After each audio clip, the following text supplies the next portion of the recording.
Jeane Pimentel Marques, tenho 49 anos. O meu nome, segundo a minha tia, foi meu pai quem escolheu.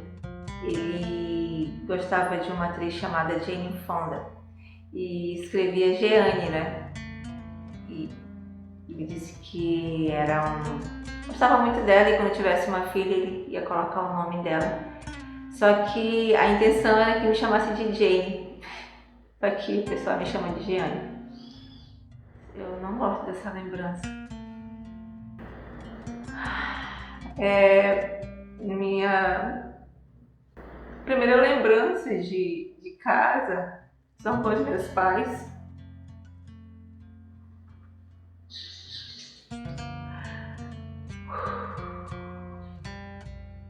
Não era um ambiente muito legal.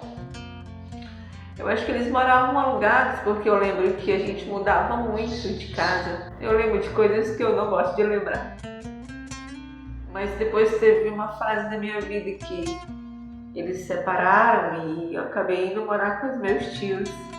Minha tia Marivalda e meu tio José Pereira. Eu acho que foi a primeira vez que eu me senti criança, assim. Eu acho que tinha alguém cuidando de mim, sabe?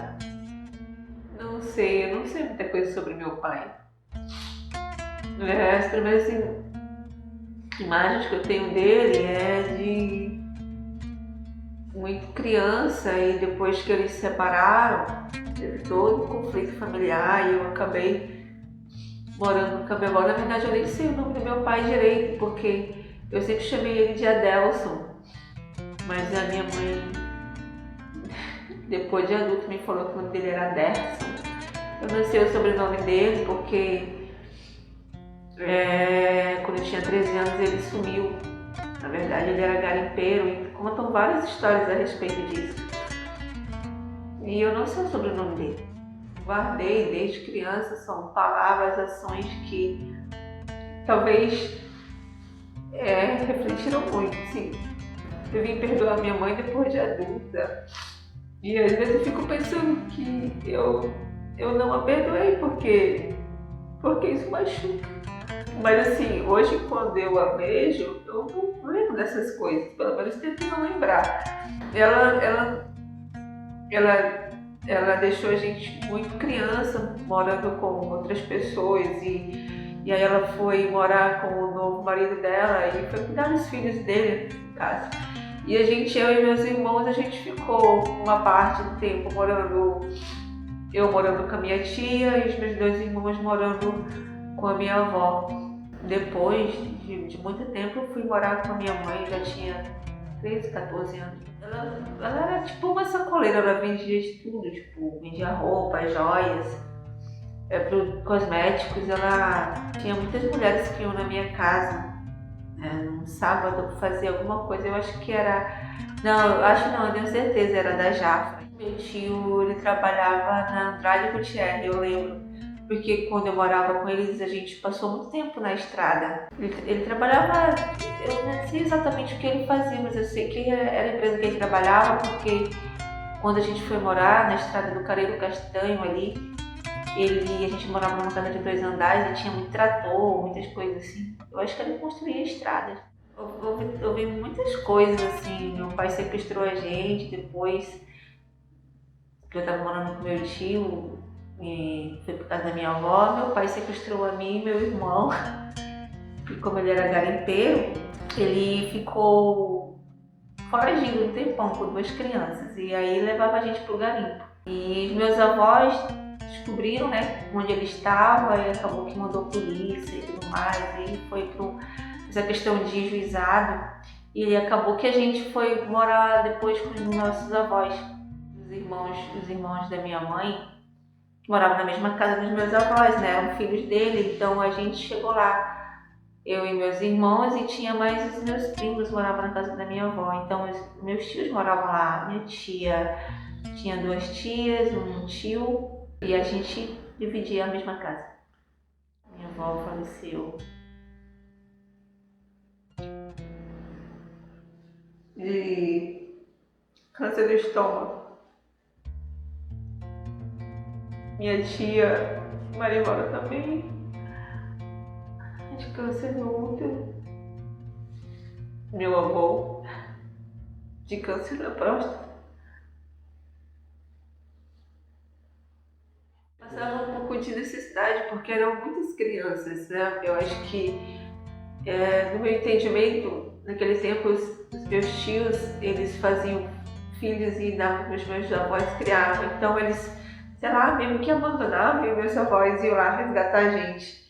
Então meus avós, eles acolhiam os netos, né? Porque minha avó, principalmente, ela não queria que a gente ficasse pela rua, pela casa de ninguém, então ela ia lá e resgatava todo mundo.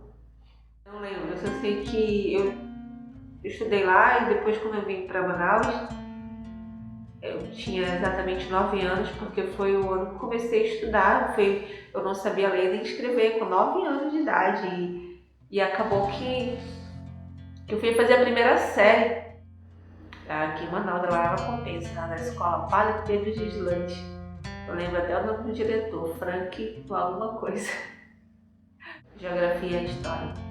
Por exemplo, Geografia porque eu sempre tive vontade de conhecer vários lugares, e alguma coisa sempre me disse que eu ia viajar muito. Não sei como, não sei de onde que eu tirei isso, mas eu gostava muito. Então tinha no Atlas, tinha na época que eu fazia na 5ª série, foi onde eu tive meu primeiro contato com o Atlas, né, que foi obrigada a comprar.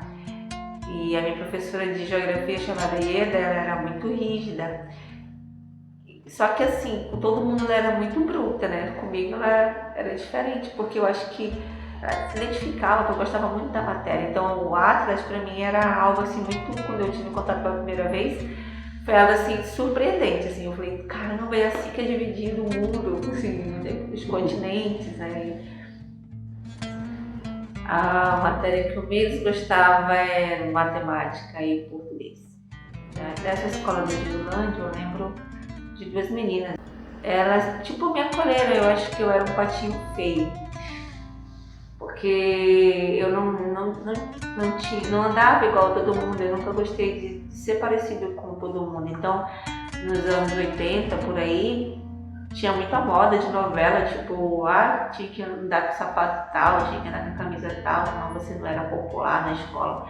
E aquilo me incomodava porque eu não queria ser igual. Eu achava que se eu calçasse uma sandalinha lá, não sei de quem da novela, eu achava que não era eu. E eu nunca quis perder a minha identidade. E aí isso me afastava um pouco, porque as pessoas me achavam esquisita, porque eu não estava no padrão delas. E acabou que eu não tinha muitos amigos, e essas 2 meninas, elas me acolheram. Elas diziam que eu era diferente, mas eu era legal. Como com 18 anos eu parei de estudar, quando que eu tive filho, 18, 19 anos, e eu não tinha com quem deixá-lo, então eu tinha que trabalhar de dia e estudar à noite, e ninguém podia ficar com ele à noite, então eu tive que parar a escola porque não tinha como eu estudar. E eu voltei a estudar com 40 anos, eu acho. Quando eu comecei a fazer a faculdade, eu tive muitas dificuldades. O maior desafio que eu tive na faculdade, de aprendizado mesmo, eu não tinha noção de muita coisa. Fiquei muitos anos fora da escola. Em 2015, a gente já estava bem avançado na questão de informática, eu não tinha noção nenhuma de informática. Eu fiz curso de datilografia com 12, 13 anos, então eu sabia digitar, mas não sabia manusear um arquivo, eu não sabia, enfim, eu não sabia fazer nada.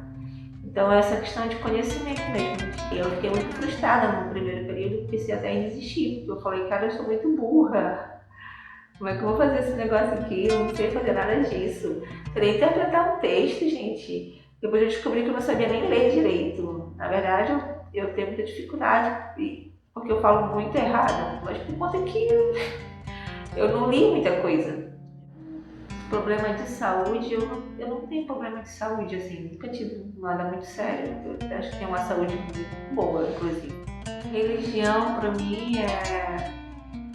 eu acho que foi no meio religioso que eu aprendi a ter noções básicas até de caráter, sabe? Porque como a gente era uma família, meus avós, com muitas crianças, pré-adolescentes, a gente não teve uma direção, a gente via nosso avô, nossa avó, mas eles nunca chegaram para conversar com a gente, para direcionar. Tanto é que acho que um dos bloqueios que eu tenho de escola é que quando eu chegava em casa, eu queria fazer tarefa e não tinha ninguém para ajudar.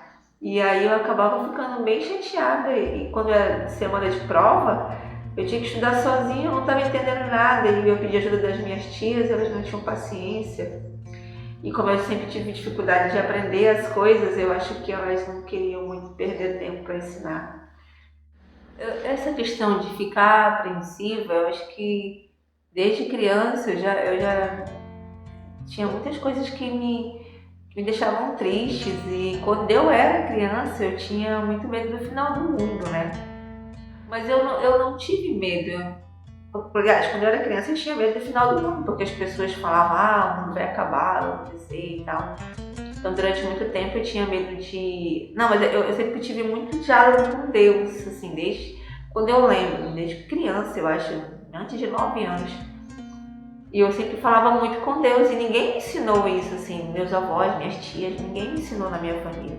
Eu fui para uma célula de criança, próxima à casa da minha avó, e foi quando pela primeira vez eu vi falar sobre Deus, sobre Jesus, sobre essas coisas. Eu descobri que eu podia falar com ele. Então, quando eu falo com ele, quando eu peço ajuda, então sempre eu obtenho respostas. De imediato, às vezes, ou uma semana, daqui a um mês.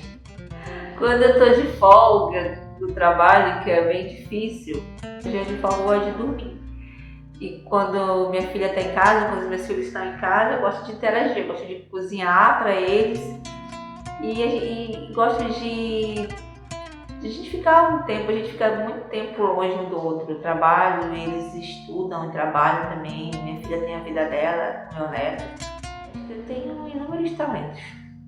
Assim, um deles é convencer pessoas de alguma forma. E às vezes isso até não é legal, mas assim, eu consigo identificar o que a pessoa está sentindo sem eu conhecê-la. Tipo assim, tô vendo a pessoa pela primeira vez, eu sinto a energia dela e parece que é me revelada a vida dela inteira, assim. E quando ela começa a falar, aí só confirma aquela impressão. E às vezes isso é bom, porque eu acabo que de uma certa forma ajudando ela, porque às vezes as pessoas nem se conhecem. Sobre a minha carreira profissional, foi tudo muito aleatório, assim. Por curiosidade, lá eu fui avançando numa empresa. Só que assim, eu sempre fui muito dedicada pro que eu queria, então na época eu precisava muito daquele emprego, né? Quando eu comecei a trabalhar nessa área, como tem essa facilidade de liderar pessoas. Então, com essa facilidade de liderar pessoas, eu acabo que consigo ver onde que ela pode ser melhor remanejada, o que ela pode fazer com essa facilidade que eu tenho de conhecê-la, eu sei o potencial dela. Então, acabou que isso foi evoluindo e meu administrador começou a perceber essa facilidade e aí eu fui doméstica. Eu já fui telefonista, eu fui babá. A pessoa que me marcou foi meu pai. Apesar de eu ter não muitas lembranças boas de infância dele com a minha mãe, que eles brigavam muito, ele me demonstrou muito amor pelos filhos, sabe? Por mim e pelo meu irmão. Então eu vi em pequenas atitudes e gestos que eu via que era sincero, só que eu percebia também que ele era um adulto desestruturado em todos os sentidos. Mas o amor dele pelos filhos era incondicional. Tanto é que ele viajava muito, mas todo dia 4 de dezembro, que era meu aniversário, ele estava aqui em Manaus e ele sempre trazia um presente que eu mais gostava, que era relógio. Então, sempre me deu relógios desde que eu me entendo, assim, eu tinha muitos relógios. Minha maior mudança foi quando eu descobri que eu podia melhorar e muito na questão de conhecimento, porque eu entendi que quanto mais conhecimento e quanto mais eu estudasse, mais eu poderia ajudar outras pessoas. Então, no início foi um pouco difícil, porque tem muitas barreiras, Mas assim, eu entendi que esse é o caminho, sabe? Quanto mais conhecimento você tem, mais você pode ajudar o teu próximo. Assim. Quando eu era criança, eu queria ser aeromoça. Eu queria viajar muito. E eu nem sabia o que era aeromoça. Eu falava, eu quero trabalhar dentro de um avião. E aí depois que eu descobri que eu podia ou ser o piloto ou podia ser aeromoça. Essa terapia dói.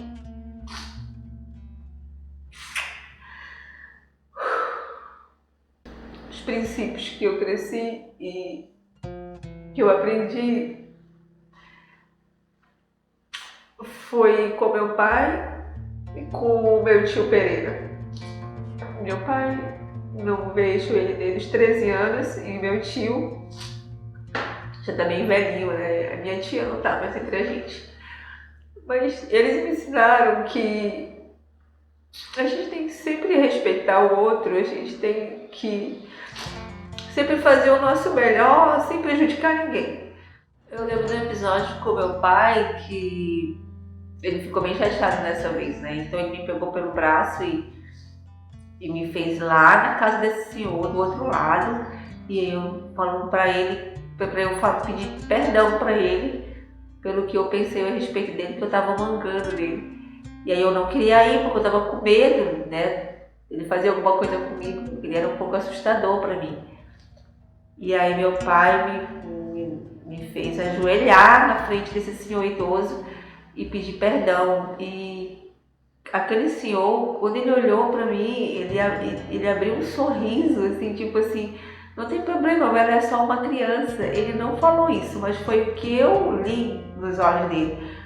E aí meu pai falou que eu tinha que respeitar os mais velhos, que eu tinha que ter amor pelas diferenças, que não era porque ele estava naquela situação que eu tinha que enxergar ele de outra forma.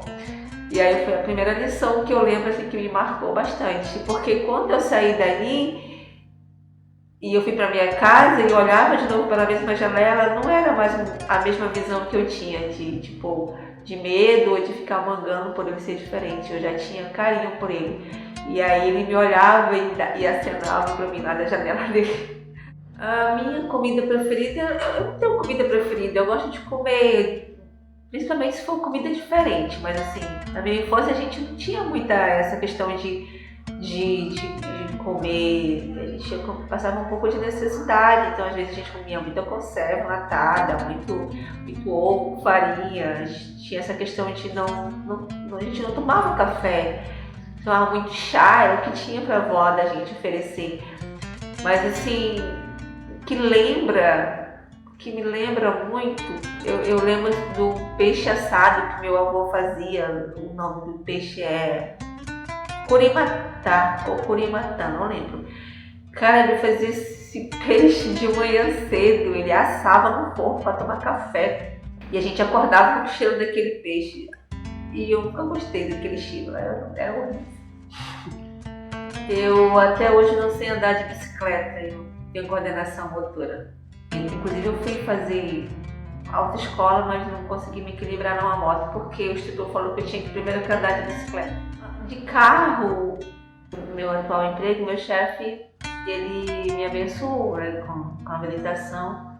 E eu pensei em desistir porque quase tudo na minha vida, quando eu tenho que fazer algum esforço, alguma coisa que me dá medo, eu já quero parar e não quero continuar.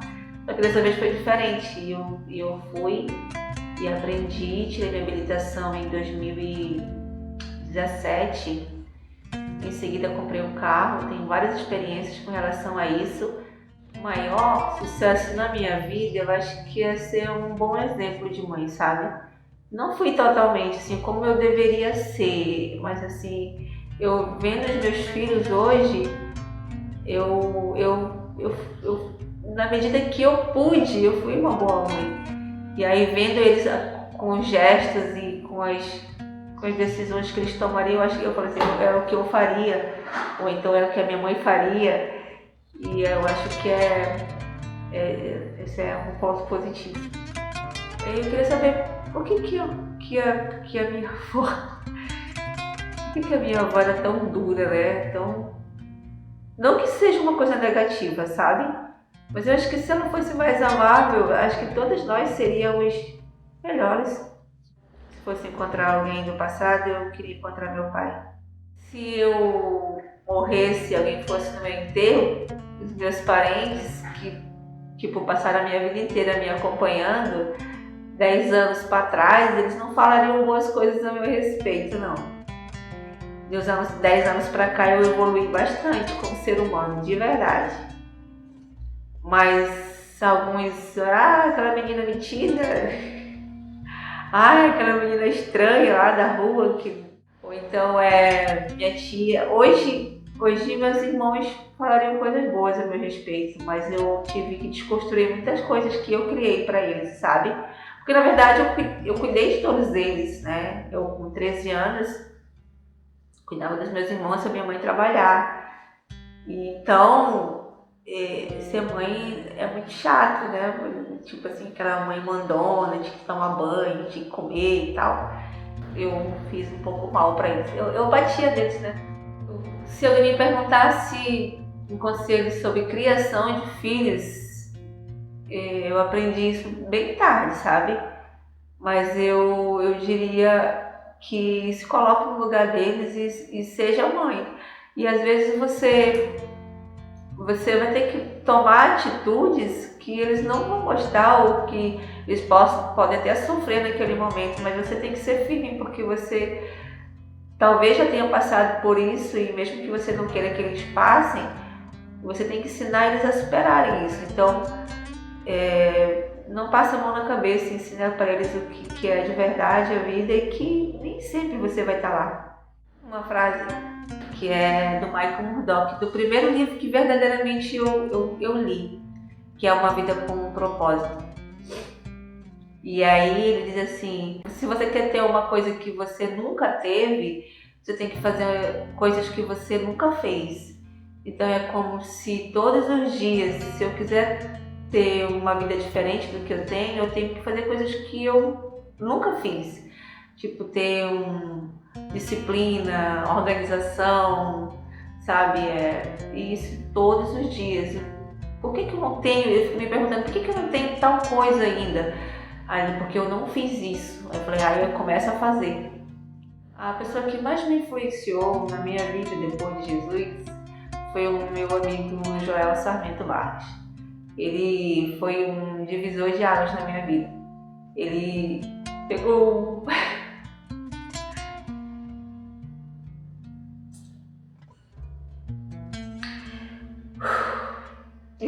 o patinho feio que se achava bonito e disse que esse patinho poderia se tornar um cisne, mas que tinha que fazer alguns esforços. E foi a pessoa que mais teve paciência comigo. Quando ele teve muito amor, sabe? Porque acho que essa é a palavra. Quando você tem amor por alguém ou por algo, você acha paciência onde não tem, você quer ajudar de alguma forma, porque às vezes o outro não consegue enxergar o que você vê. E eu peço muito a Deus isso, sabe? Esse entendimento de olhar para o outro não com condenação, mas que tem algo nele que pode ser mudado e que se eu puder contribuir, eu vou contribuir de alguma forma. A maior lição que eu quero que os meus filhos nunca esqueçam e que eu sempre estou lembrando isso a eles, que eles podem fazer tudo na vida, eles podem, sabe, escolher a profissão que eles quiserem, mas eles nunca podem esquecer o que Jesus significa, né? Não é sobre religião, é sobre o caráter de Cristo mesmo, querer ser como Ele. Então nunca perder o foco, nunca perder a direção, o alvo, que é sempre Jesus. Então, independente de qualquer coisa que eles possam fazer ou decidir na vida deles, que eles podem fazer o que eles quiserem, mas que eles dependam unicamente, totalmente, a tudo, assim, do que Cristo me ensinou e que eu consigo transmitir um pouco que eu consigo transmitir para eles. Uma lição que eu gostaria de deixar para os meus filhos, para a posteridade, que tenha equilíbrio emocional, tranquilidade, sabe? Eu passei a vida inteira muito atribulada, querendo executar as coisas do meu jeito. Eu não organizava a minha mente e acabava que eu entrava em conflitos bobos por conta que eu não tinha uma mente sadia, sabe? Então, assim, que eles tenham muita sabedoria em discernir e sempre escolher o que é certo. Se eu pudesse voltar no passado, eu gostaria muito que a minha mãe me desse a minha máquina de escrever, porque, cara, eu fiquei revoltada com ela durante muitos anos, porque eu não queria meu aniversário de 15 anos, eu só queria uma máquina de escrever. Porque na época eu gostava muito de escrever, eu tinha cadernos com muitas coisas escritas, eu tinha peças teatrais, tinha muita coisa, e eu achava que na máquina de escrever era mais rápido, então acho que eu teria, muita coisa escrita aí. Então, se eu pudesse voltar no tempo, eu ia bater o pé e dizer: eu não quero festa, eu quero uma máquina de escrever. Depois de tudo que eu passei na minha vida, como eu gostaria de ser lembrado, na verdade, de alguém que ama muito ao Senhor e sempre que quis fazer todas as coisas assim que Ele planejou para mim, sabe? E durante muito tempo isso não era claro. Eu falei: que a pessoa fala tanto em propósito, e qual é o meu propósito? E eu descobri que é você viver da melhor forma possível, sabe? Sendo testemunho, sendo alguém que direciona as pessoas para fazer o que é certo e ajudando todo mundo sempre. O meu bem mais precioso são os meus filhos e agora os meus netos. Com os meus netos, eu aprendi a ser mãe com meus filhos. Porque os meus filhos, meu filho Jean e minha filha Jéssica, eles passam uma sensibilidade que eu não tive, sabe assim? Eu fico muito orgulhosa deles, porque eu não ensinei isso, pelo menos eu não lembro, né, de ter ensinado isso pra eles. Então eles têm muito amor, assim, demonstram muito amor pelos filhos dele, assim. E talvez eu não tenha demonstrado no mesmo sentido. E eu acho que talvez fez falta na vida deles. Porque se fez pra mim, né, eles ficam falando assim: eu não tive amor de mãe, não tive de ninguém. Então eu não fui assim tão amorosa. Cara, mas eu fico feliz quando eu vejo a minha filha educando o filho dela, quando eu vejo meu filho falando com a filha dele, sabe? Assim, eu falei: caraca, eu não lembro de ter ensinado isso pra eles, mas eles de uma forma natural fazem isso. E eu olhando, observando os meus filhos, e mudei muita coisa depois que meus netos nasceram, assim, porque sempre fui muito durona, assim. Comecei a... Sempre fui muito chorona, né? Mas assim, não é com todo mundo que eu choro, não. Eu tenho muita vontade de ir pro Japão. Tem um lugar lá que eu quero muito visitar e descobri que não pode mais, alguma coisa assim, lá o Monte Fuji. Eu sempre quis ir lá, não me pergunte por quê. Eu sempre vi filmes e quadros. Uma vez eu vi um quadro do Monte Fuji, eu falei: cara, e eu nem sabia que era o Monte Fuji. Quando eu vi, acho que numa série japonesa, e aí eu fui descobrir que era o Monte Fuji. Minha lembrança preferida é quando eu morava com meus tios no interior, assim. Eu lembro de cada história, assim, bem fantasiosa, experiências que eu vivi, porque eu acho que eu era criança. Eles me deixaram ser criança, então é legal. Eu falei só um pouquinho da minha vida, assim. Minha vida, acho que se eu escrevesse um livro, nossa, ia ser engrossante. E eu passei por várias experiências da minha infância, da minha vida adulta. E confesso que eu não tinha parado para pensar em muitas coisas, assim. E é isso.